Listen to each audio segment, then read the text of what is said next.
In July 2025, the bulk carrier Eternity Sea entered the Red Sea on a voyage toward Saudi Arabia. Specialist insurance reporting later said the ship's annual war underwriter had declined cover for that listed area voyage. The ship went anyway. On July 7th, it was attacked west of Al Hudaydah. The stern and engine room were damaged. The vessel lost propulsion, the crew abandoned ship, and Eternity Sea ultimately sank. If declining the risk were the same as stopping the ship, Eternity Sea should have remained where it was. It did not. The public record does not tell us exactly how the final insurance was arranged, or who made every commercial decision behind the voyage. But an insurer can say, "We will not carry this risk," and the propeller can still turn. So what has to happen before an insurance decision actually stops a voyage? In 2026, the Strait of Hormuz showed the same problem from the other direction. Ships were still crossing. The passage remained physically possible for some vessels. But ordinary commercial behavior changed sharply. Many vessels waited. Some operators avoided the passage. Security conditions, mine reports, crew concerns, permissions and routing restrictions all changed what a transit required. The IMO even advised ships not to use the normal traffic separation lanes because of reported mines. So calling the strait open described only part of what was happening. A ship might be physically capable of crossing, but its owner still had reasons not to send it. Another ship, facing the same water, might go. The difference appears before the ship actually moves. Before a vessel changes course, waits at anchor, or refuses the voyage, the risk around that voyage changes first. When the chance of attack, seizure, or mine damage rises, insurers reassess what they are willing to carry. One signal comes from the Joint War Committee, which can place an area on its list of locations with elevated war risk. That list is not a government closure order. It does not ban ships from entering or set a universal price. Individual insurers still decide what they will cover. They may keep existing terms, exclude an area, reduce limits, add conditions, quote an extra premium for the transit, or decline a particular risk.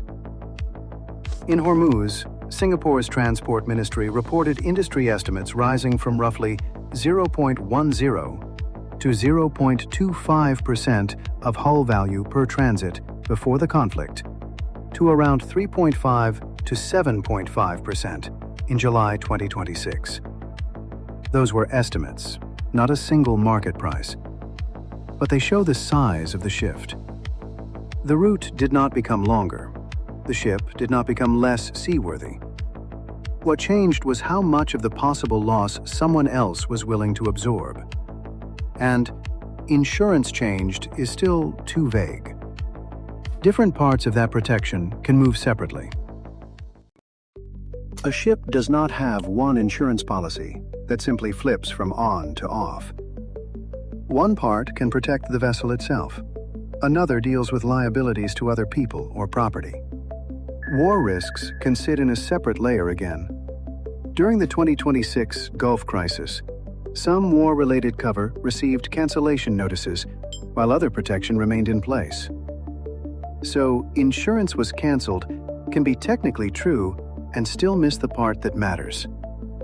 The useful question is not simply whether a ship is insured. It is whether this voyage still has enough of the right protection to satisfy the owner, the contracts around the ship, and anyone whose approval is required. And one of those contracts may have nothing to do with insurers. A ship finance agreement filed publicly in the United States shows how the next step can work. When the vessel was financed, the borrower agreed to maintain specified marine, war, and liability insurance. The agreement also restricted entry into war zones unless the ship remained adequately insured, including any special or additional premiums required for that voyage. That clause was written long before any particular crisis. If the security situation later changes, The underwriter may exclude the area, reduce the available protection, or quote new terms. The owner may still be physically free to send the ship forward, but the ship's loan agreement may already require that protection to remain in place. If the required protection can no longer be maintained, the owner may need lender consent or risk breaching the finance agreement. The underwriter still has not issued a sailing order, but the insurance change has now activated a separate contract, one the owner cannot simply ignore. Now the chain is clearer. A change in insurance can put the owner in conflict with a loan agreement, and that can change whether the voyage happens.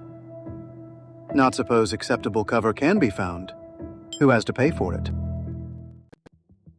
That depends on the charter. A charterer may be the party giving the commercial voyage order, while the owner still owns the vessel and carries the asset risk. Their contract decides how some new costs are divided. Under an unamended BIMCO Con Wartime 2025 structure, for example, a charterer ordering the ship into a war risk area can be required to reimburse actual additional insurance costs and applicable crew bonuses.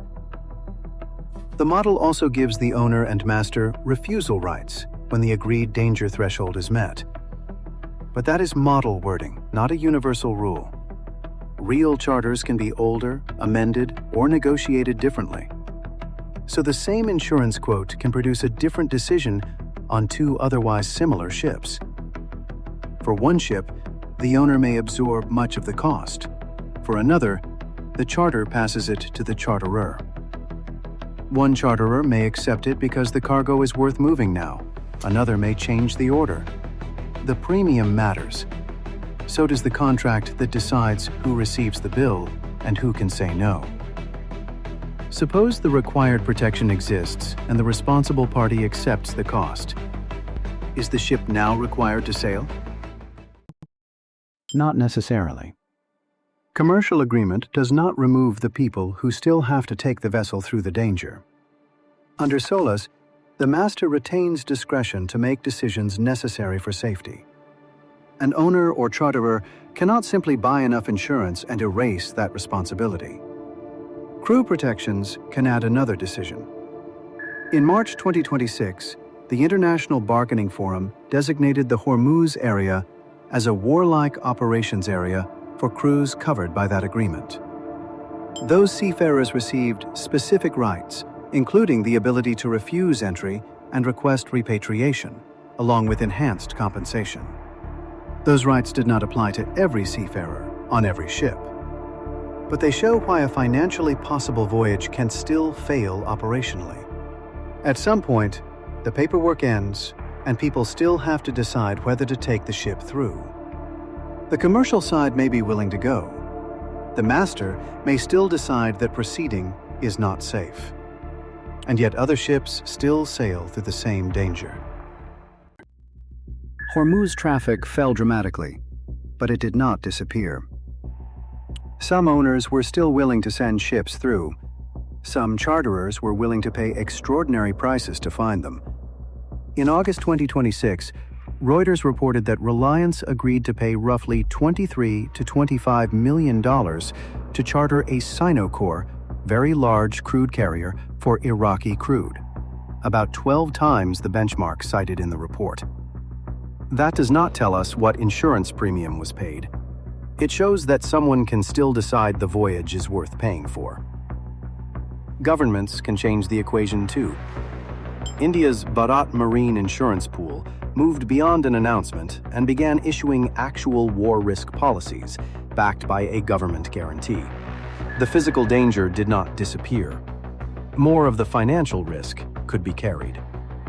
So there is no universal premium at which a route automatically stops working. Insurance can be a hard constraint when required protection cannot be assembled.